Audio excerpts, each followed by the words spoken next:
Hello all. ఇవాళ మన కిచెన్లో నా favourite item Telangana style mutton curry. బయట చలిపడుతుందన్న సరదాకి వెళ్ళి $120 పెట్టి మటన్ తెచ్చుకున్నాను అనమాట, 6 pounds వరకు.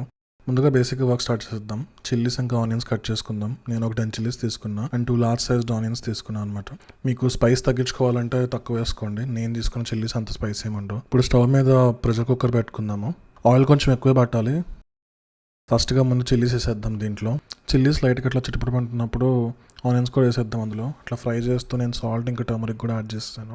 ఆనియన్స్ కొంచెం బ్రౌన్ అయ్యాక జింజర్ గార్లిక్ పేస్ట్ వేసేయచ్చు ఇందులో. ఇది రా స్మెల్ పోయేంత వరకు కొద్దిగా లైట్గా ఫ్రై చేయాలి మీడియం ఫ్లేమ్లో. హై ఫ్లేమ్ అవసరం లేదు దీన్ని మొత్తానికి అసలు కర్రీకి. ఇందులో ఇప్పుడు నేను ఒక స్పూన్ కాశ్మీరీ చిల్లీ పౌడర్, ఒక స్పూన్ కారం, ఒక spoon coriander powder. Kashmiri chilli మీకు కావాలంటే మీరు స్కిప్ చేసుకోవచ్చు. నేను జస్ట్ అది కలర్ కోసం వేసాను అనమాట. అండ్ ఒక హాఫ్ ప్యాకెట్ మటన్ మసాలా వేసుకుంటున్నాను అనమాట. షాన్వాడ్ది వాడుతున్నాను ఇక్కడ నేను. నాకు ఇది వర్కౌట్ అయింది, బట్ మీకు వేరేది ఏమైనా ఉంటే ట్రై చేయొచ్చు. లేదంటే ఇంట్లో మసాలా ఎలా చేసుకోవాలో నేను కింద డిస్క్రిప్షన్లో పెడతాను.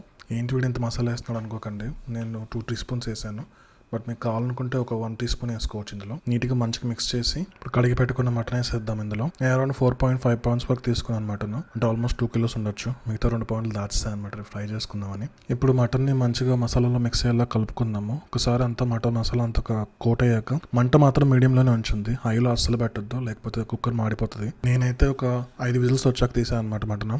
ఒకవేళ మీకు మటన్ ఎక్కువ ఉంటే ఇంకొన్ని విజిల్స్ పెట్టాల్సి వస్తుంది. చూడండి, ఒకసారి చెక్ చేసుకుంటే సాఫ్ట్గా ఉందా లేదా చెక్ చేసుకోవాలి. నేను ఫినిషింగ్ టచ్కి లైట్ కొరియాండర్ పౌడర్ యాడ్ చేసుకున్నాను అనమాట. చూడడానికి అయితే చాలా బాగుంది. స్మెల్ కూడా సూపర్ వస్తుంది అసలు. ఇప్పుడు కొత్తిమీర కట్ చేసేసుకుందాము. నేనైతే ఆల్రెడీ తినడానికి రెడీ అయిపోయాను. మీరు గమనిస్తుంటే ఈ మటన్ కర్రీలో అసలు నేను టొమాటో వేయలేదు. పాపం అసలు మటన్కి టొమాటో ఏందండి అసలు. No to tomato. నేనైతే టొమాటో వేయను, మీరు కావాలంటే వేసుకోవచ్చు. ఇప్పుడు కట్ చేసిన కొత్తిమీర నీట్గా అట్లా వేసేసుకొని కలిపేసుకుందాము. నేనైతే ఒక విజిల్ ఇద్దాం అనుకుంటున్నాను మళ్ళీ, ఎందుకంటే అప్పుడు సాఫ్ట్గా ఉంటుంది ముక్క. ఒకవేళ మీకు కనుక ఇక్కడితో బాగానే ఉంది అనిపిస్తే ఆపేయచ్చు ఇక్కడితో. హీట్ కొంచెం తగ్గాక కుక్కర్ ఓపెన్ చేసేసి చూద్దాము. చూడండి మామ, గ్రేవీ మంచిగా తిక్కగా ఉంది. ఒకవేళ మీకు కనుక ఎక్స్ట్రా ఆయిల్ అంటే తీసేయచ్చు ఈ టైంలో. మటన్ పర్ఫెక్ట్ కుక్ అయింది చూసారా. వేడి వేడి అన్నంతో తింటే సూపర్ ఉంటుంది అసలు. ఇది మన mutton curry magic. Next video కలుద్దాం. అప్పటి వరకు కుక్ చేసుకోండి, తినండి. ఎలా ఉందో కామెంట్స్లో చెప్పండి.